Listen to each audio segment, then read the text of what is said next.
ایک دو بنیادی مسئلے جس میں عوام کو کچھ سمجھ میں آنے والی بات نہیں تھی، آسانی سے ان کو گمراہ کیا جا سکتا تھا۔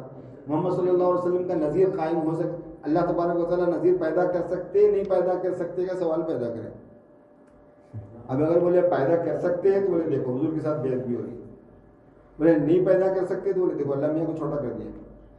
دونوں طرف سے پھنسانے کا سوال ہے نا بھائی، لوگوں کے سامنے ظاہر ہے ایسی بات سامنے آئی کہ بھائی ایک سکنا طاقت کی بات اور ایک کرنا، جو چیز سکنے میں ہو سکتی ہے استطاعت میں وہ تھوڑی کی جاتی ہے۔ اللہ تعالیٰ چاہے تو لاکھوں محمد صلی اللہ علیہ وسلم پیدا کر دے لیکن کریں گے تھوڑا ہی۔ یہ تو حضرت شاہ اسماعیل شہید نے فرمایا تھا، اسی پر تو بنا سارا ہمارا مسئلہ، پھر وہاں سے کفر کا فتویٰ ان پہ لگا، یہ ہوا وہ ہوا۔ اس کے بعد پھر حزام الحرمین کا مسئلہ سامنے آیا۔ طلبا ہے آپ لوگ دورے کے زیادہ، ان لوگوں کو اس بات کا خوب اندازہ ہے کہ بعض ہفتہ علماء دیوبند کے خلاف تحریر بھیجی گئی۔ اس زمانے میں شریف مکہ کا زمانہ تھا، ابھی جو ہے نا یہ سعودی حکومت نہیں آئی تھی، ان کو لکھا گیا کہ سب یہ عقیدے ان لوگوں کے ہیں، تو وہاں سے یہ فتویٰ آ گیا کہ یہ لوگ سارے کافر ہیں جو ایسے عقیدے کے لوگ ہیں۔ تو دیوبند کے خلاف حرمین کا یہ فتویٰ آیا، بلکہ حسام الحرمین، حرمین کی تلوار، حسام الحرمین کے نام سے فتویٰ چھاپ کے پورے ہندوستان میں پھیلا دیا۔ پھر علماء دیوبند کو معلوم ہوا، علماء دیوبند کیا کرے؟ علماء دیوبند یہ کرے کہ بھائی ہم لوگ زندہ ہیں، آپ ہم سے کیوں نہیں پوچھے کہ ہمارا عقیدہ کیا ہے، اور آپ ہماری باتوں کو توڑ مروڑ کے کیسا مطلب نکال سکتے ہیں؟ توجیہ القول بما لا یرضی به القائل کیسا کر سکتے ہیں آپ؟ بات کی ایسی توجیہ جس کے بولنے والا راضی نہیں ہے، اب اس کی بات کا وہ مطلب نکال۔ تو یہ مسئلہ کہ توجیہ القول بما لا یرضی به القائل نہیں کر سکتے آپ۔ دوسری بات یہ ہے کہ ہم زندہ ہیں، اب ہم سے رجوع ہونا تھا کہ ہم کیا بولے، ہمارا کیا کیسا ہمارے پر اتنی بڑی بات لگا دیا۔ پھر وہاں سے سوال بن کے آیا بعد ہفتہ، پھر مولانا خلیل احمد صاحب سہارنپوری رحمۃ اللہ علیہ نے پھر کتاب چھاپی جواب میں، پھر وہاں سے یہ فتویٰ ہے کہ نہیں آپ لوگ جو ہے نا صحیح عقیدے کے ہیں، آپ لوگ کافر نہیں، ہم لوگ رجوع کرتے ہیں اپنے فتوے سے بول کے، مگر وہ ایک ہی مرتبہ چھپا، اور یہ دوسرا فتویٰ روزانہ چھپتے ہی رہتا۔ دیکھو مولانا اشرف علی تھانوی کافر ہے، مولانا قاسم نانوتوی کافر ہے، مولانا رشید احمد گنگوئی کافر ہے، اسماعیل شہید کافر ہے، فلاں کافر ہے، وہ ہر سال چھپتے ہی رہتے فتوے، کیا کریں گے؟ لوگ بولتے ہیں کہ بھائی ادھر دوسری طرف سے کاروائی بہت زیادہ ہوتی ہے، ہم کہیں بھائی اپنا ایک مرتبہ صفائی کر دیا، اس کے بعد بھی ذمہ داری آپ کی اپنی اپنی ہے، ہر کوئی اللہ پاک کو جواب دینے والا ہے۔ مگر بعض مرتبہ واقعی متردد آدمی کو تھوڑی تشویش رہتی ہے، جب تک تفصیلات نہیں سنا، جب تفصیل سن لیتا ہے تو اس کی تسلی ہو جاتی ہے۔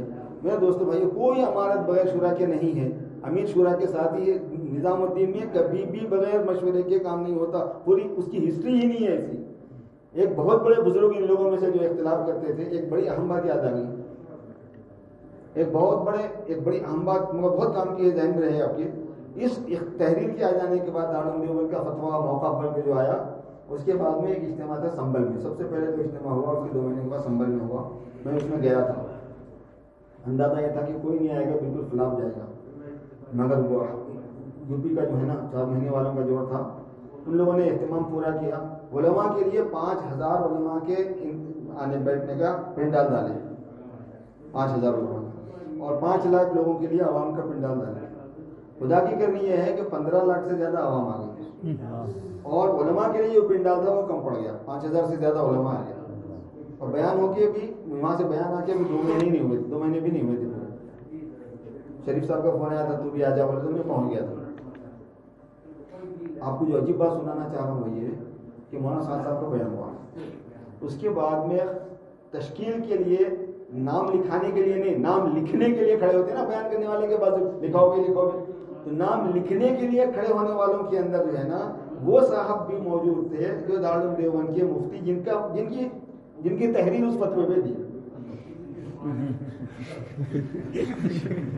لکھاؤ میں لکھاؤ، ہم لوگ بولے یہی ان کا تو نام ہے، ان کی تو تحریر ہے، اور اس کی تشکیل ختم ہوئی۔ خیر تشکیل میں تو پورا مجمع کھڑے ہو گیا، کیونکہ جو لوگ تشکیل کے لیے کھڑے ہوئے تھے وہ ایسی بڑی بڑی ہستیاں تھیں کہ ان کے کھڑے ہونے کے بعد میں ہمارے علماء کرام منع تھوڑی کر سکتے تھے۔ پھر مولانا کا بیان بھی بہت اچھا تھا، سارے کھڑے ہو کے نام ہی لکھنا مشکل تھا، ان کا اپنی اپنی ترتیب بنا لو، اپنے اپنے حلقوں کے اعتبار سے اڑ کے چلے گئے۔ ہم لوگ ان کو پکڑ لیے، نام یاد ہے مجھے مگر میں نام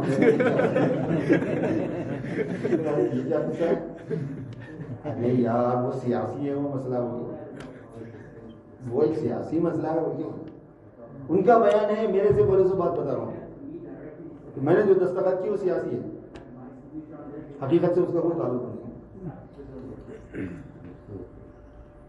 اب اسی غلطی ہوئی ہوگی، مولانا ہو سکتا ہے انسان سے غلطی ہوتی ہو سکتا ہے مولانا سے بھی ہوگی، مولانا تو رجوع کر لیا نا. اپنے کو 2 ہی بنیادی باتیں ذہن میں رکھنی چاہیے.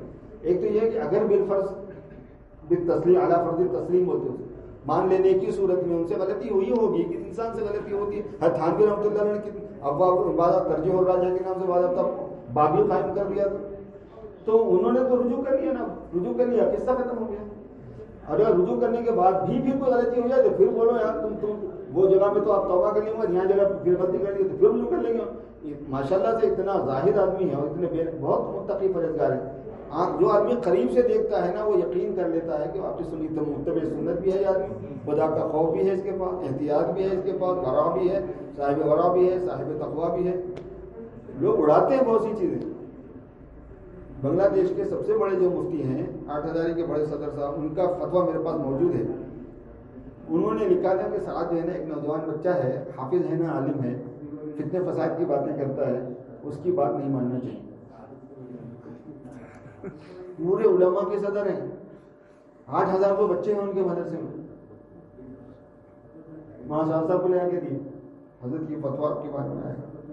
حضرت نے فرمایا سنا، مجھے ایک صاحب نے بتایا، نے کہا کہ ہاں بھائی میں حافظ ہوں یا نہیں لیکن میں 35 سال سے تراویح تو سنا رہا ہوں. یہ کہ میں عالم ہوں یا نہیں لیکن 27 سال سے ابو داؤد شریف پڑھا رہا ہوں اور اب تو بخاری شریف بھی پڑھانا پڑ رہا ہے. ایسی چیزیں چلائی بھی ہیں. تو کیا کریں گے اس کا علاج؟ اس سے آپ خود سمجھ سکتے ہیں کہ یہ فتنہ جو ہے نا دوسری طریق سے آ رہا ہے. ہمارے ساتھیوں کو گمراہ کر دیا جا رہا ہے، ان کو بہکا دیا جا رہا ہے. ان کا جتنا ہو سکتا ہے ذہن صاف کریں، ان کو قریب کریں. میں باپ کو کیا بتاؤں، اس میں ایسے مخلص لوگ موجود ہیں، اتنا مجاہدہ کیے ہوئے لوگ ہیں، اتنے اچھے لوگ ہیں کہ ہماری قربانیاں، ہمارا خروج، ہمارا وقت ان کے سامنے گرد ہے. میں اس میں کوئی مبالغہ کرنے یا تملق اور چاپلوسی کی زبان استعمال نہیں کر رہا ہوں. میں جانتا ہوں شخصی طور پر ہمارے پاس کے جو بہت سے کام کرنے والے ساتھی ہیں جنہوں نے قربانی دی ہے، ایسے وقت میں قربانیاں دی ہیں جبکہ کام بالکل نہیں تھا. سائیکلوں پر چل کے انہوں نے محنت کی ہے، 4 مہینے سائیکلوں پہ لگائے ہیں، پیدل لگے. ان لوگوں کی بات جو آج ہمارے ساتھ میں نہیں ہے، بڑی قربانیاں دینے والے ساتھی، اور اللہ نے ان سے بڑا کام لیا، بہت مخلص لوگ. لیکن ہوتا ہے شیطان جو ہے نا ہاتھ مار دیتا ہے اور فتنہ مچ جاتا ہے. تو جیسے دیوبندی ہے تو بریلویت کے اندر فتنہ ڈال دیا گیا، پھر اصلاح کر لیتے رہو، صفائی کر لیتے رہو. ایسے ہی یہ اس وقت کام ہوا. لیکن اللہ کا کرم میرے دوستو اتنا ہوا کہ یہ مسئلہ بہت پھوٹم پھاٹ ہوتے ہوتے بچ گیا. یہ بہت حد تک تھوڑا بہت اختلاف رہ گیا ہے لیکن بہت حد تک یہ حل ہو گیا. اب ہندوستان میں کچھ زیادہ شور شغف نہیں ہے اس کا، کوئی زیادہ نہیں معلوم. بہت ایسا لگتا ہے کہ کچھ ہوا ہی نہیں. نظام الدین کو آپ جاؤ دیکھو، ڈچا ڈچ بھری ہوئی پبلک، سیڑھیوں پہ سونا پڑتا ہے بیرون کے لوگوں کو. ہم جا کے رہ کے دیکھ کے آئے. خروج اتنا بڑھ گیا جس کے حد نہیں. علماء کرام کی جماعتیں 1 سال والی، 2 سال والی، 3 سال والی لائن لگی ہوئی ہے بازار. ہزاروں کی تعداد میں علماء لگے. ان کے ساتھ علماء نہیں ہے بولتے، ان کے ساتھ زیادہ علماء ہیں. اپنے کو تفصیل نہیں معلوم ہے. ایک مرتبہ ہم نظام الدین میں تھا، میں نے کہا کہ بھائی یہاں سے تو سارے بزرگ لوگ چلے گئے جیسا ہے، یہاں پہ بچا کون ہے دیکھو. تو جو صاحب وہاں پہ تھے نظام الدین کے، انہوں نے کہا کہ یہ ہے یہ ہے یہ ہے، 100 کے قریب نام بتائے اور جانے والے 4-5. اصل میں شو پیس وہی تھے، اصل میں شوکیس کے اندر وہی تھے نا، وہی پبلک کے سامنے وہی تھے. اس وجہ سے ایسا لگا کہ جو ہم لوگ ہیں وہ چلے گئے. ویسی نہیں ہے بات. اسی طرح سے جو علماء کرام کی ایک بہت بڑی تعداد، دیوبند کے علماء کی بہت بڑی تعداد ایسی ہے جو مخالف نہیں. ابھی 3-4 روز پہلے دیوبند میں ایک شاگرد ہمارے پڑھتے ہیں، ان کا فون آیا تھا کہ ابھی نظام الدین کے ماشاءاللہ موافق لوگوں کے جوڑ ہو رہے ہیں باضابطہ دیوبند میں، اور ابھی اطراف کے لوگوں کا جوڑ ہوا تھا. کئی جماعتیں نکلی، طلبا کی جماعتیں باضابطہ نکل رہی ہیں نظام الدین کی ترتیب پر. طلبا کے اندر بھی کام ہوتا ہے، کام الحمدللہ ہو رہا ہے. جماعتوں کی آمد رفت ہے. جب جماعت نظام الدین سے آتی ہیں تو علماء کرام سے، اکابرین سے ملاقات کے لیے جاتی ہیں، اور ملاقات بھی کرتے ہیں، اکرام بھی کرتے ہیں. سب معاملہ چل رہا ہے ایسا. وہ اپنی جگہ پہ موقف اپنا بدلنا نہیں چاہتے کچھ لوگ، اور وہ مصلحت کیا مصلحت ہے وہ اللہ ہی جانتا ہے. بڑے لوگوں کو زیادہ بول بھی نہیں سکتے، بے ادبی سے بھی احتیاط کرنا چاہیے. مگر ایسے موقع پر صفائی تو کرنی پڑتی ہے کہ کیا واقعہ پیش آیا، کیا پریشر ہے، کیا دباؤ ہے، وہ اللہ ہی جانتا ہے. مگر اصول فتویٰ کے اعتبار سے مفتی نعیم صاحب رحمۃ اللہ علیہ کا جو اسٹیٹمنٹ دیکھے ہوں گے تو کتنا عجیب و غریب ہے. مفتی نعیم صاحب جامع فاروقیہ کے، جامع بنوریہ کے جو مطمئن تھے نا، وہ بھی سننے کی چیزیں. انہوں نے کہا کہ باقی کیا ہے، اس بندے خدا نے چھوڑا ہی نہیں ہے کچھ آپ کو بولنے کے واسطے، تو کیوں اس کے پیچھے پڑے ہوئے ہیں آپ. ایسا ہے ان کا اسٹیٹمنٹ. اس میں بہت سخت انہوں نے بات کہی ہے کہ ہمارے علماء کی شایان جان نہیں ہے یہ بات کہ اس طرح کی بات کی جائے. خیر ہم اپنے بڑوں کو بھی کچھ نہیں کہہ سکتے, ہمارے بزرگوں کو کچھ نہیں کہہ سکتے, وہ لوگ بھی جو یہاں سے اس دنیا یہاں پہ نہیں ہیں, مرکز میں وہاں سے الگ ہو گئے ہیں, ان کو بھی ہم کچھ نہیں کہہ سکتے, نہ ان کی شان میں بیعت بھی کر سکتے. احترام ان کا بھی پورا کرنا ضروری ہے, دعائیں ان کے حق میں بھی کرنا ہے, اور ہم کو کرنے کے واسطے جو ہے نا وہ اطاعت کرنی ہے. نظام الدین کی ترتیب پر اپنے کو چلنے کا ہے, امیر کی اطاعت کے ساتھ ہم کو چلنا ہے, اجتماعیت کو پھر لانا ہے. امت بن رہی تھی عالمی سرکل پہ, عالمی سطح آل ورلڈ سطح پر ایک امتیت جو وجود میں آ رہی تھی, اور ایک ایسی قیادت ابھر رہی تھی جو عالمی سطح سے ہو, اور یہ لوگوں کو دیکھا نہیں جا رہا تھا, اور اس کو توڑنے کے واسطے کوئی اور چیز میسر نہیں آ رہی تھی. تو یہی ایک چیز کردار کشی کے ذریعے سے اور دوسرے ذرائع سے بیچ میں لانے کی گئی ہے. اللہ پاک نے اس کو بھی سنبھال دیا, بہت حد تک اتنا دب چکا ہے, انشاءاللہ تعالیٰ ایسی کوئی بات نہیں رہے گی. اللہ آپ لوگ دعا بھی کریں, اور ساتھ ساتھ اپنے ساتھیوں میں سے جن ساتھیوں کو آپ ذہن صاف کر سکتے ہیں, محبت سے پیار سے ان کا ذہن صاف کرنے کی کوشش کریں. بقیہ یہ تقریر تو اپنی جگہ پر ہو گئی, لیکن شروع میں جو میں نے بات کہی تھی اس بنیاد پر تشکیل بھی ضروری ہے.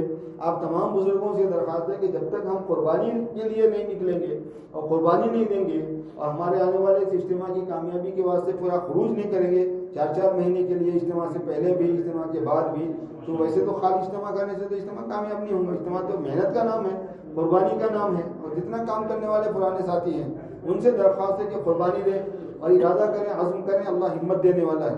اللہ کی ذات عالی پر بھروسہ کر کے اپنے نام بتائیں کہ انشاءاللہ ہم سب 4 مہینے کے لیے تیار ہیں. فرمائیے, اللہ پاک جزائے خیر دے, اللہ قبول فرمائے. جو فارغ ہونے والے علماء ہیں سال کے لیے نام بتاؤ. اگلے سال جن کی تعلیمی سلسلہ موقوف ہونے والا ہے, 1 سال کے لیے نام بتائیں. ماشاءاللہ, جزاکم اللہ, اللہ قبول فرمائے, اللہ برکت فرمائے. صاحب جلدی جلدی کریں. جی حضرت. نہیں ٹھیک ہے, ابھی ہمارا سبق ختم ہونے گا, تھوڑی سی دیر میں.